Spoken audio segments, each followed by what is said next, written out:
selamat malam teman-teman. Jumpa lagi di bajunya Hesti, baju-baju buatan saya ya. Hari ini mau cerita buat baju ini nih, baju saya yang warna kuning. Chartnya warna kuning, katanya penjualnya itu kuning meri waktu itu. Pak minta kuning yang paling muda, saya bilang gitu kan. Ini Mbak, ini bukan putih tulang ya Pak? Bukan, dia bilang ini kuning meri katanya gitu ya. Saya bingung kan, kuning meri itu apa gitu. Terus katanya Louis, "Mah, kuning meri itu kuning meriah," dia bilang. Ternyata bukan teman-teman, kuning meri, meri itu bahasa Jawa ya. Bahasa Jawa itu meri itu artinya anaknya itik, anaknya bebek itu loh, yang masih kecil. Bebek atau mentok ya, bebek kayaknya. Anaknya bebek yang masih kecil itu namanya meri. Nah, warnanya tuh biasanya kuning gitu. Kuning tapi kuning apa ya, kuning-kuning pucet gitu loh, Kak. Glowing lah, tapi pucet gitu, ngedove gitu loh ya, kalem gitu. Nah, ini katanya kuning meri gitu, teman-teman. Nah, saya ini modelnya ini ya. Jadi ada apa ini? Ruffle di bukan di pinggang ya, agak pinggang ke bawah lah. Kayak gitu segini aja nih. Panjangnya cuma 60 cm. Jadi saya ini lengan panjang, ininya ada puffnya nggak terlalu bulat ya, cuma tinggi di atas aja. Ini kainnya Toyobo 1,5 meter lebarnya. Saya cuma beli 1/4 ya. Mungkin next mungkin mau beli 1,5 aja ya biar agak lebih panjang lagi blusnya. Ini ya, jadi murah ya, cuman 27.500 kan ya Toyobo itu ada yang 30 udah 7.500, ini mungkin udah 7.500, jadi cuma berapa itu. Terus waktu itu obrasnya berapa ya? 8.000 kalau nggak salah. 8.000 deh kayaknya ya. Terus kancingnya, ini kancing belakang ya, 6 biji. 6 biji itu saya beli satu lusin 4.500. Berarti 6 biji berapa? 2.250 lah ya. Kancingnya begini teman-teman, dari belakang kelihatan ya. Nah, kayak gini nih kancingnya. Nah, ini kan kenapa kok pilih kancing belakang? Karena ini saya ini terinspirasi oleh baju-baju Thailand gitu ya. Baju-baju Thailand itu di sebuah situs di Instagram gitu. Ada banyak lukisannya itu disulam pakai hand embroidery. Jadi pakai sulaman tangan gitu ya. Nah, ini gambarnya ya. Dari bawah ini gambar sawah. Ini ada orang yang kayak nanem apa bukan nanem ya, panen gitu loh teman-teman. Jadi ini yang ini tuh bawa kayak keranjang gitu ditaruh di belakang punggungnya gitu. Nah, ini yang dia dikasihin. Terus ini ada lagi. Jadi 3 nih orangnya di sawah. Ini sawahnya ya. Sawahnya ada yang masih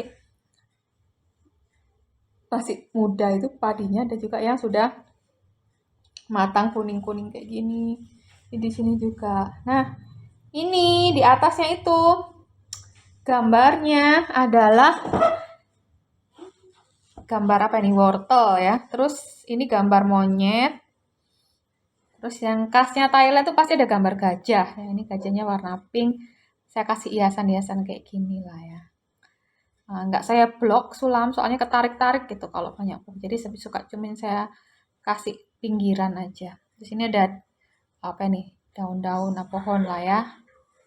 Terus apa ini? Ini gambar kereta. Di atasnya ada wortelnya. Nah, si gajah ini mainan air. Nah, ini ada kayak sungai gitu. Ini daun yang besar. Nah, ini ada monyet.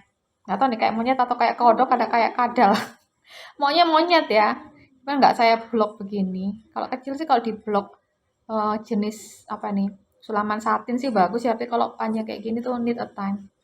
Di sini ada bunga-bunga.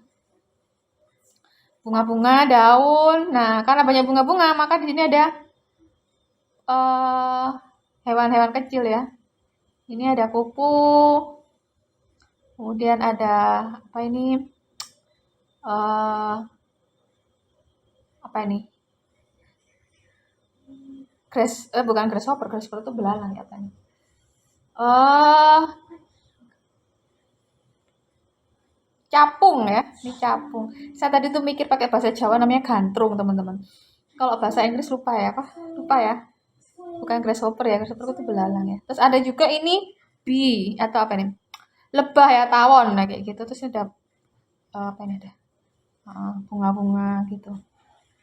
Kayak gitu. Nah, di atas ini ada kayak tuh lukisan anak-anak itu loh ya. Ada gunung. Nah, ini gunungnya nggak dua ya, tapi tiga. Terus ada matahari. Nah, di atas matahari itu ada awan. Awan ini dan ada burung-burung yang hitam. Nah, sebelah sini ada awan, burung yang hitam dan juga ini adalah pelangi gitu.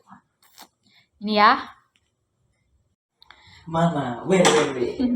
Proses pengerjaannya ini tuh nggak sampai seminggu sih ya. Kalau motong kainnya kan cuma sehari sama obras ya. Kalau kayaknya mulainya minggu lalu deh. Kayaknya seminggu lah teman-teman ya.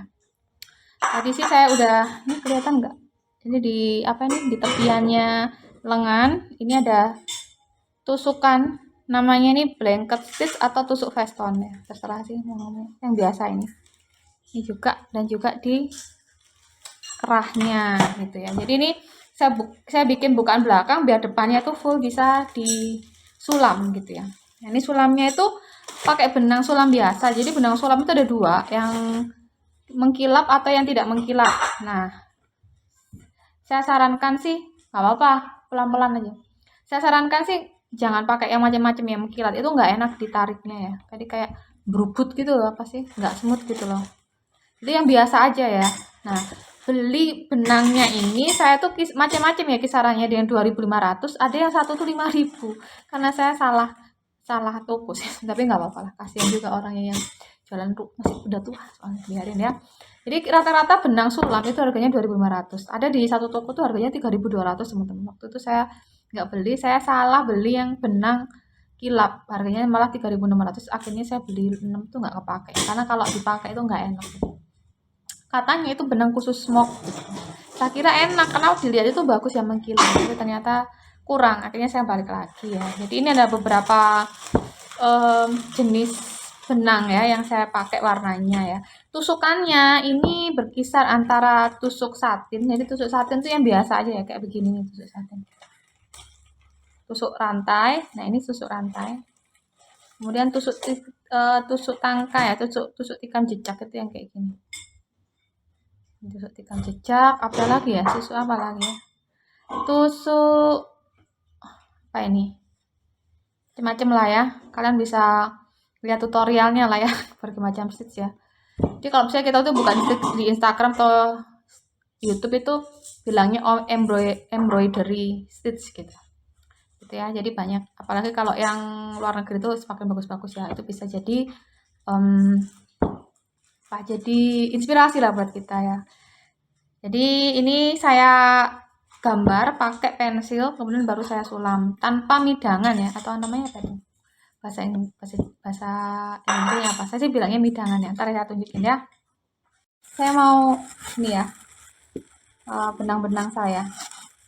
Ini loh teman-teman, saya tuh sebenarnya udah beli midangan ya, harganya 4.000-an, ada yang plastik, ada yang kayu ya. Tapi yang kayu itu lebih mahal kayaknya, 11.000 ini ya. Itu ya akhirnya nggak pakai ini, jadi cuma saya bentang-bentangin aja ya.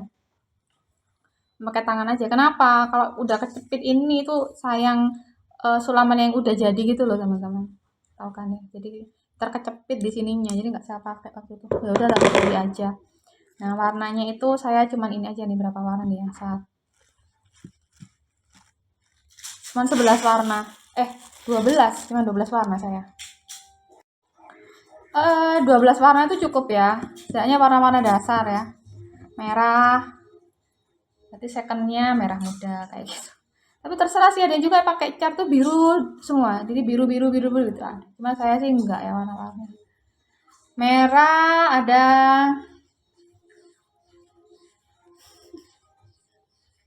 ini ya, merah muda sama merah pucat gitu ya. Merah muda pucat. Salem apa ini ya? Apa ini? Gitulah ya.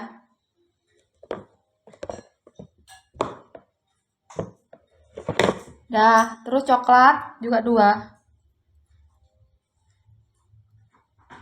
Coklat tua sama coklat muda. Nah, terus hitam itu karena saya butuh gambar mata kayak gitu-gitu ya. Hitam, terus hijau itu juga minimal sih 2 ya, biar nggak bosen gitu loh, karena kan pasti kita bikin daun pohon atau apa. Ya minim ini dua sama ini hijau. Terus kuning juga saya 2 catnya. Kuning kayak ini telur ya, kuning telur apa ya, nggak orange juga kan dia tuh. Kuningnya 2. Terus birunya nih ya terserah sih, aku sih lebih banyak Pak. Saya sih kalau saya itu tergantung selera ya. Kalau saya tuh sebenarnya suka warna-warni, cuman ya udah dihabisin yang ada aja dulu gitu. Jadi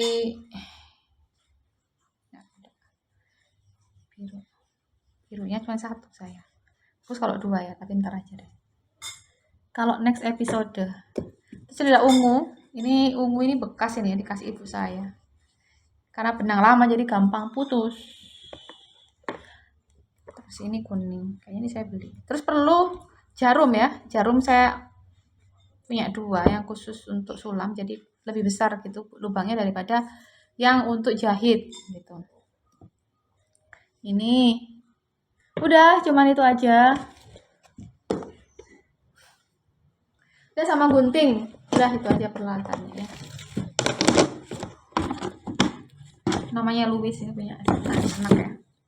Jadi pertanyaannya gimana cara membuatnya kayak gitu ya tadi, udah dipensilin terus disulam ya udah gitu aja. Ada juga sebetulnya yang spidol itu yang istilahnya apa ya, spidolnya itu hilang kena panas gitu loh, jadi disetrika tuh langsung hilang. Saya dulu udah beli, cuman online juga sih dibeliin suami, cuman hilang nggak tahu kemana itu ya. Cari-cari kok nggak ada, udah pakai pensil aja sih. Cuman resikonya pensil itu harus apa ya, ditindas. Kalau nggak gitu tuh kalau udah nggak pakai, misalnya ada yang nggak jadi kita sulam gitu ya. Kalau sulam itu kan pasti ketindas sama sulamannya. Kalau yang nggak jadi itu kan kelihatan, itu tuh kita hapus pakai setip pensil. Cuman hati-hati juga karena biasanya tuh kayak bikinin kainnya tuh berbulu gitu loh.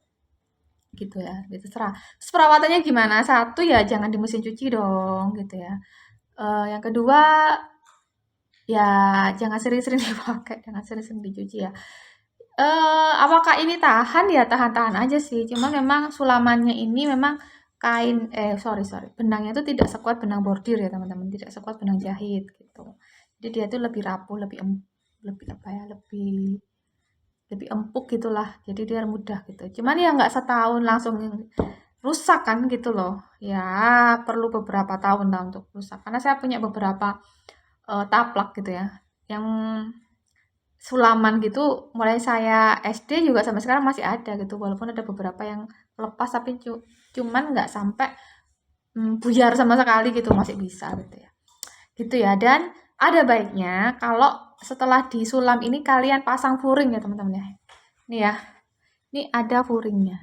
Nah jadi yang di dalam ini itu ketutupan sama furing ya, biar dia itu nggak cantol-cantol gitu, nyangkut-nyangkut gitu loh, dan juga untuk kenyamanan. Jadi ini furing ya. Jadi tadi itu habis dicuci pakai tangan, itu saya setrika. Yang saya setrika itu dalamnya, itu dulu teman-teman, yang furingnya itu saya setrika, baru yang depan ini disetrika. Apakah saya ingin bikin lagi gambar lain ya? Pengen ya. Ini udah berhasil sih, jadi pengen bikin lagi. Ini teman-teman, baju saya yang terbaru, dan besok mau pakai lagi hari Kamis lah ya, biar untuk semangat aja gitu. Tertarik bikin baju sulaman? Ya silahkan ya. Jadi untuk kadang-kadang perlu sulaman, perlu hobi itu untuk meredakan kebisingan kepala. Saya suka sih. Kayaknya waktu itu yang baju Thailand tuh kesannya full banget gitu ya. Gitu. Jadi saya cobain full aja gitu.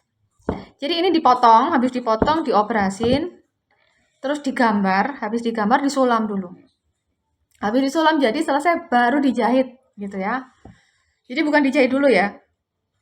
Jadi proses ketika menyulam itu dalam keadaan masih kain yang udah diopras. Ya, untuk memudahkan. Tapi kalau kalian enggak, saya mau bikin bajunya, deh terserah juga.